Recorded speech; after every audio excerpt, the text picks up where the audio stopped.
a heavy iron key, an unspoken rule, and a husband whose heart was as impenetrable as the locked door at the end of the corridor. Society called the Duke of Westford a tragic widower. His new bride was about to discover he was something far more dangerous.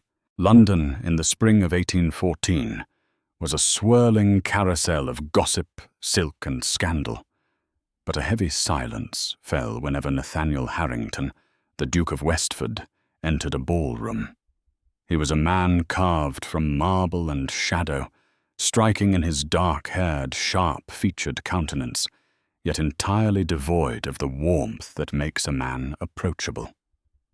3 years prior, his young, vivacious wife, Victoria, had died under circumstances the tongue could only whisper about. The official report cited a sudden, virulent fever at their remote country estate, Westford Abbey. The whispers, however, suggested something far more sinister: a fatal fall, a mysterious illness, or perhaps a madness that had driven the young Duchess to her early grave. Following her death, Nathaniel had locked away his heart, his estate, and, most notoriously, the entire west wing of his ancestral home. He swore he would never love again. He was the most eligible, yet the most avoided man in England. But practical necessities care little for the vows of grieving men. The Harrington line required an heir, and Nathaniel required a duchess who would demand nothing of his soul. Enter Rosalind Mercer. Rosalind was not the belle of the season. At 24, she was considered perilously close to spinsterhood. She possessed a quiet, striking beauty, piercing hazel eyes, a sharp intellect, and a pragmatic demeanor born of necessity. Her father, Lord Edward Mercer, had gambled away the family's fortune on disastrous shipping ventures. Ruin was not merely knocking at their door, it had let itself in, and was sitting in the parlour. When the Duke of Westford's solicitors approached Lord Edward with an offer that would clear his debts in exchange for Rosalind's hand, it was not a proposal. It was a lifeline. Their first private meeting took place in the dusty, quiet library of the Mercer townhouse. Nathaniel stood by the window, refusing the tea Rosalind offered. "I am not a man who deals in romantic illusions, Miss Mercer," Nathaniel said, his voice a low, gravelly baritone that sent an involuntary shiver down her spine. "I require a wife to manage my households and to secure my lineage. In return, your father's debts will vanish, and you shall want for nothing for the rest of your natural life." Rosalind folded her hands in her lap, masking her trepidation. "And what of affection, Your Grace? What of companionship?" Nathaniel turned, his ice-blue eyes locking onto hers with a frightening intensity. "There will be none. My heart is buried. You will have my name, my protection, and my respect, provided you adhere to my rules. Chief among them, when we reside at Westford Abbey, the West Wing is entirely forbidden to you. You are not to inquire about it. You are not to walk its halls. Is that understood?" It was a chilling ultimatum, but poverty was a far colder prospect. "I understand, Your Grace," Rosalind replied, her chin held high. They were married 3 weeks later in a quiet, joyless ceremony. There was no honeymoon.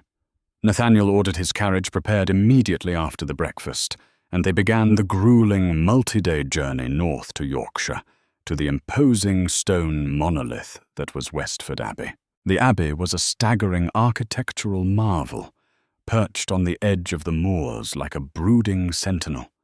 Its Gothic spires pierced the grey sky, and a perpetual mist seemed to cling to its ancient stones. As Rosalind stepped out of the carriage, the sheer scale of her new home threatened to swallow her whole. She was greeted by Mrs. Gable, the stern, grey-haired housekeeper, who looked at Rosalind not with the deference due to a new duchess, but with a profound, unsettling pity. "Welcome to Westford Abbey, Your Grace," Mrs. Gable murmured, dropping a stiff curtsy. Nathaniel did not linger for introductions. "Mrs. Gable will show you to your chambers. I have business with the estate manager." Without another word, he strode away, his dark cloak billowing behind him. Rosalind followed the housekeeper through winding corridors lined with the portraits of dead Harringtons. The house was magnificent, draped in heavy velvets and rich mahogany, yet it felt suffocatingly still, like a mausoleum holding its breath. When they reached the second floor, Rosalind noticed a heavy oak door at the far end of the corridor, bolted shut with a massive rusted iron lock. A heavy velvet curtain had been half pulled across it, as if trying to hide a scar. "Where does that lead?" Rosalind asked, pausing. Mrs. Gable stopped and turned, her face draining of colour. "That is the entrance to the west wing, Your Grace. It is locked. It is always locked. I strongly advise you to forget it exists." Rosalind stared at the iron lock, Nathaniel's cold warning echoing in her mind. "You are not to inquire about it." She nodded slowly and followed the housekeeper into her new, solitary life. The first few months of Rosalind's marriage were an exercise in opulent isolation. She proved to be a highly capable duchess, bringing order to an estate that had languished under negligent management. She organized the servants, balanced the ledgers, and revitalized the gardens. Yet her husband remained a ghost in his own home. Nathaniel spent his days riding the vast, untamed moors, returning only when the sun had long set. Their interactions were confined to formal dinners at opposite ends of a mahogany table long enough to seat 20. The conversation was stilted, strictly confined to estate matters, the weather, and politics. However, beneath Nathaniel's icy exterior, Rosalind began to notice hairline fractures. One evening, a violent thunderstorm rolled across the moors, rattling the ancient glass of the dining room windows. Rosalind, who had always harbored a secret terror of lightning, flinched violently at a particularly close crack of thunder, nearly dropping her wine glass. Before the glass could shatter on the floor, Nathaniel's hand shot out, catching it. His hand enveloped hers, his skin surprisingly warm against her trembling fingers. He didn't pull away immediately. For a fleeting second, his eyes softened, shifting from glacial blue to something akin to genuine concern. "The walls of the Abbey have stood for 400 years, Rosalind," he said softly, using her given name for the very first time. "They will not fall tonight." He released her hand and abruptly stood, throwing his napkin onto the table and retreating to his study. The brief moment of vulnerability left Rosalind deeply unsettled. Her husband was not a monster. He was a man trapped in a prison of his own making, and she was beginning to realize, to her absolute horror, that she was falling in love with her jailer. But the Abbey held its own secrets, and they refused to remain quiet. It started in late autumn.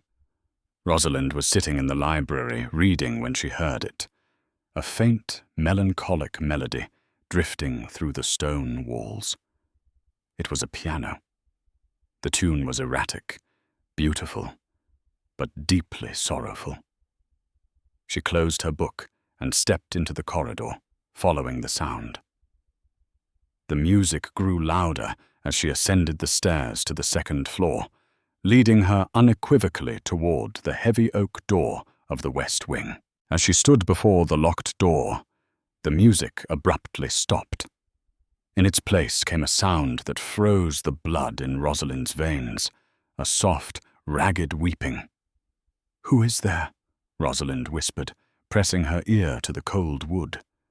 The weeping ceased. Only the howling wind outside answered her. The next morning, Rosalind casually mentioned the music to her lady's maid, a young local girl named Mary. The girl dropped the hairbrush she was holding, her eyes wide with terror. "You shouldn't speak of such things, Your Grace," Mary stammered, her hands shaking as she retrieved the brush. "The servants, we don't go near the West Wing. Not since the first Duchess." "What happened to Victoria?" Rosalind pressed, turning in her chair to face the terrified girl. "The truth, Mary, not the story they gave the London papers." Mary looked at the door, as if expecting the Duke himself to burst through it. "They say she didn't die of a fever, Your Grace. They say she went mad. That the Duke locked her in the West Wing because she tried to harm him.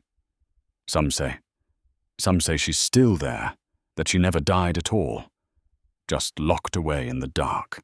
Rosalind dismissed the girl, her heart pounding against her ribs. The idea was preposterous, a Gothic fairy tale spun by superstitious servants, yet the memory of the weeping felt entirely too real. Her suspicions were further inflamed 3 days later. While searching for a specific ledger in Nathaniel's private study, a room she was permitted to enter only for estate business, she knocked over a small, lacquered wooden box on his desk. As it tumbled to the carpet, a hidden compartment popped open, spilling its contents. It wasn't a ledger. It was a stack of letters, tied with a faded black ribbon. Guilt warring with desperate curiosity, Rosalind untied the ribbon and unfolded the top letter. The handwriting was frantic, the ink blotted as if the writer had been trembling. "Nathaniel, I beg of you, do not do this. The shadows in this house are alive, and they are whispering to me. I know what you are hiding. I know what you did to keep your title. If you lock me in here, I swear I will write the truth in my own blood on the walls. You cannot keep the monster fed forever. Victoria." Rosalind dropped the paper as if it had caught fire. "I know what you did. You cannot keep the monster fed forever." What did it mean? Was Nathaniel a murderer? Was the stoic, grieving widower actually a ruthless killer who had locked away his first wife when she discovered a dark family secret? That evening, Nathaniel announced he was leaving for London. The House of Lords demanded his presence for a crucial vote regarding the Corn Laws. He would be gone for a fortnight. "You will be safe here," Nathaniel told her as he stood in the grand foyer, pulling on his leather riding gloves. He looked at her, a strange hesitation in his posture. He reached out, his knuckles lightly grazing her cheek, a terrifyingly tender gesture. "Do not let the isolation play tricks on your mind, Rosalind, and remember my rules." "I will, Nathaniel," she lied smoothly, her heart racing. As soon as his carriage disappeared into the dense Yorkshire fog, Rosalind went to work. If Nathaniel was hiding a monstrous truth, she needed to know before she completely surrendered her heart to a man who might eventually lock her away too. She needed the key to the West Wing. She knew Mrs. Gable kept the master ring of keys on her belt during the day, but at night they were locked in the housekeeper's office. Waiting until the clock struck 2 in the morning, Rosalind slipped out of her chambers, carrying only a single candle. She navigated the pitch-black corridors, the floorboards groaning in protest under her bare feet. She found the housekeeper's office unlocked. It took her 20 minutes of frantic searching through drawers to find the heavy iron ring. One key stood out from the rest. It was older, heavily rusted, and completely unpolished. Clutching the cold iron, Rosalind made her way up to the 2nd floor. The abbey was dead silent, the storm having passed, leaving an oppressive stillness in its wake. She approached the oak door at the end of the corridor. Her hands were shaking so violently she could barely insert the key into the lock. With a sickening, metallic clank, the tumblers gave way.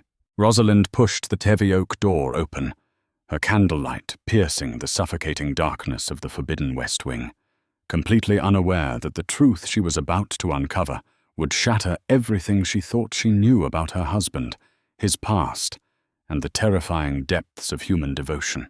The heavy oak door groaned as it swung inward, revealing a corridor entirely devoid of the dust and decay Rosalind had anticipated. Instead of a neglected dungeon, the forbidden West Wing was remarkably pristine. The scent of dried lavender and beeswax hung heavily in the stagnant air.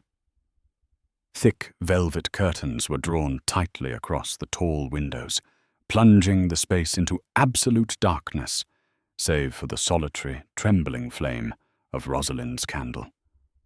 Her heart hammered against her ribs like a trapped bird, each beat echoing in the suffocating silence of the corridor. She stepped cautiously over the threshold, her bare feet sinking into a plush, crimson carpet. The walls were lined with exquisite mahogany bookshelves and framed landscape paintings, standing in stark contrast to the grim rumors whispered by the servants.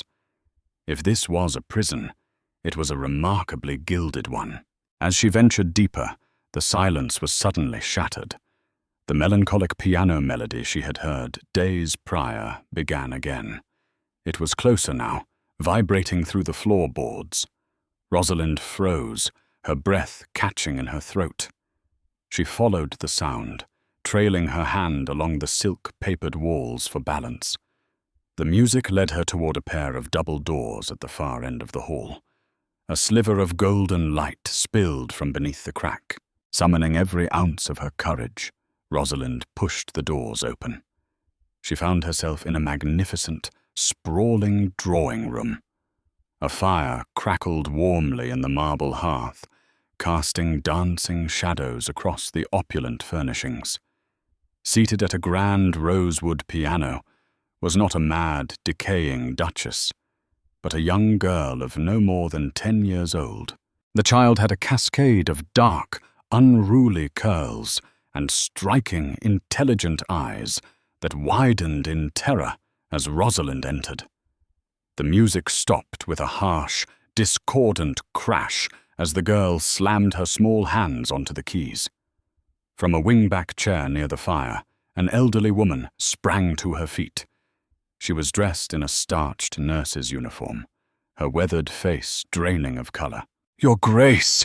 the woman gasped, instinctively shielding the child behind her voluminous skirts. "You must not be here. The Duke expressly forbade it." Rosalind lowered her candle, utterly bewildered. "Who are you? And who is this child?" "I'm Mrs. Higgins, Your Grace," the woman stammered, wringing her hands nervously. "And this is Lady Isabel."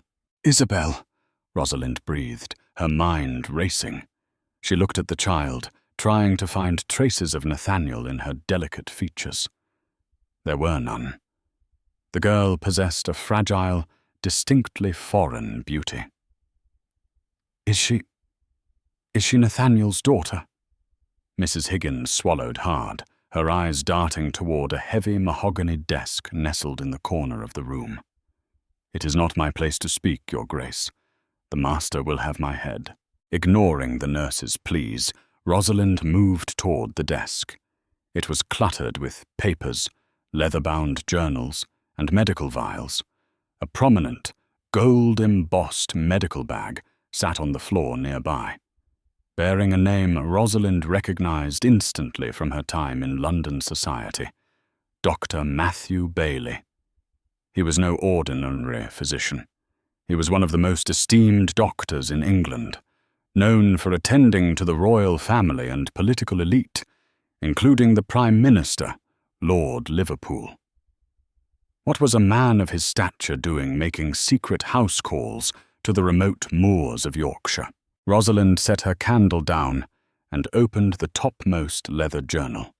It was written in Dr. Bailey's precise, clinical hand. October 14th, 1810. The patient's condition worsens. The consumption has spread deeply into the lungs. Her paranoia is exacerbated by her immense guilt. She begs for absolution, but I can offer only laudanum. The Duke remains resolute in his protection, though it costs him his reputation. He shields her from the treason charges at his own peril. Treason. Rosalind's hands trembled as she sifted through the papers beneath the journal. She uncovered a bundle of letters entirely different from the ones she had found in Nathaniel's study. These were written in French. Though her French was rusty, Rosalind could decipher enough to understand the gravity of the words. They were correspondences between the late Duchess Victoria and a notorious French diplomat, Gaston de Rochefort, a man widely suspected by Parliament of funding espionage against the British Crown during the height of the wars with Napoleon. The letters were not just political, they were intensely, undeniably romantic. "My dearest Victoria," one letter read, "the child you carry is the only light in this wretched conflict. Hide her well. If Lord Liverpool's agents discover your involvement in our cause, you will face the gallows, and our daughter will be lost to the state." The horrifying truth crashed over Rosalind with the force of a physical blow. Victoria had not gone mad. She had not been murdered by a cruel husband. She had been a traitor to the crown, conspiring with a French agent and bearing his illegitimate child. If the government had discovered her treason, the scandal would have utterly destroyed the Harrington legacy, resulting in Victoria's execution and the seizure of the Westford estate. Nathaniel had not locked his wife away out of malice. He had locked her away to save her life. He had harbored a traitor, summoned the finest discreet physician in Dr. Matthew Bailey, and watched the woman who had betrayed him die a slow, agonizing death from consumption. Then he had taken the terrible burden of society's whispers, the accusations of cruelty and murder, upon his own shoulders to protect an innocent child who bore no Harrington blood. The frantic weeping Rosalind had heard days ago was not a ghost. It was a frightened little girl mourning the mother she had lost and the father she could never know. "She has terrible nightmares," Mrs. Higgins whispered, breaking the heavy silence. "Lady Isabel weeps for her mother when the wind howls. The Duke comes to comfort her when he is here, but he is a man of few words. He is terrified of her being discovered. He swore an oath on the late Duchess's deathbed that the child would never face the wrath of the crown." Rosalind stared at the little girl, who was peering cautiously from behind the nurse's skirts. The monstrous image of her husband shattered completely, replaced by the profound realization of his staggering nobility. He was a man who had sacrificed his honor, his happiness, and his freedom to protect those who had wronged him. Suddenly, the heavy double doors flew open, striking the walls with a violent crash. Standing in the doorway, his riding coat soaked with rain and his chest heaving, was Nathaniel. He had ridden relentlessly through the night, abandoning his political duties in London. His eyes, usually cold and detached, burned with a furious, desperate fury. "I told you," Nathaniel roared, his voice shaking the very foundations of the room, "that this wing was forbidden." The sheer force of Nathaniel's anger seemed to suck all the air from the room. Mrs. Higgins whimpered and pulled Isabel tighter against her side. Rosalind stood her ground by the desk, her fingers still resting on the treasonous letters. She did not flinch, nor did she cower. Nathaniel crossed the room in 3 long strides, grabbing Rosalind by the upper arm. His grip was entirely unyielding. "You have crossed a line, Rosalind. I gave you wealth, protection, and a title. I asked for only one thing in return, your obedience. Why could you not leave the shadows alone?" "Because they were haunting you, Nathaniel," Rosalind replied softly, refusing to break eye contact. She looked down at his hand, then back up to his furious face. and because I could not bear to believe that the man I married was the monster society claims him to be." Her words made him freeze. His grip loosened, and the absolute fury in his eyes began to fracture, revealing an ocean of exhausted sorrow beneath. He looked past her, toward the terrified child clutching the nurse's skirts. "Leave us, Mrs. Higgins," Nathaniel commanded, his voice suddenly hollow and defeated.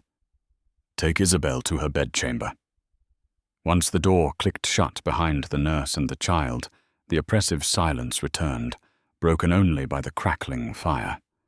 Nathaniel walked toward the fireplace, leaning his forehead against the cold marble mantel. He looked entirely broken, like a soldier who had fought a war in absolute solitude and had finally dropped his sword. "You know the truth now," Nathaniel said quietly, not looking at her. "You have read the letters. You know what Victoria was." "I know she was a traitor," Rosalind said, stepping closer to him. "I know she conspired with Gaston de Rochefort, and I know that Isabel is his child. And I know that you, Nathaniel, are the greatest fool in all of England." He turned his head, a bitter smile touching his lips. "A fool? Most would call me a traitor by association. If Lord Byron or the gossips at Almack's knew I harboured a French spy's bastard and hid evidence of treason from Lord Liverpool, I would be hanged at Newgate before the week was out." "You did it to save her," Rosalind insisted, her voice thick with emotion. "She betrayed your marriage. She betrayed your country. And yet you locked her away, not to punish her, but to hide her from the gallows. You brought Dr. Matthew Bailey in secret to treat her illness. You took the blame when she died. You let the world think you were a cruel, heartless villain." Nathaniel pushed himself away from the mantel, pacing the room with restless energy. "I loved her, Rosalind. When we first married, I loved Victoria with a fierce, blinding passion. But love is a poison. It makes you blind to the betrayals unfolding in your own home.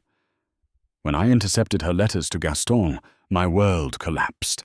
I confronted her, and she confessed everything. The espionage, the child she was carrying. She begged for mercy." He paused, running a trembling hand through his damp, dark hair.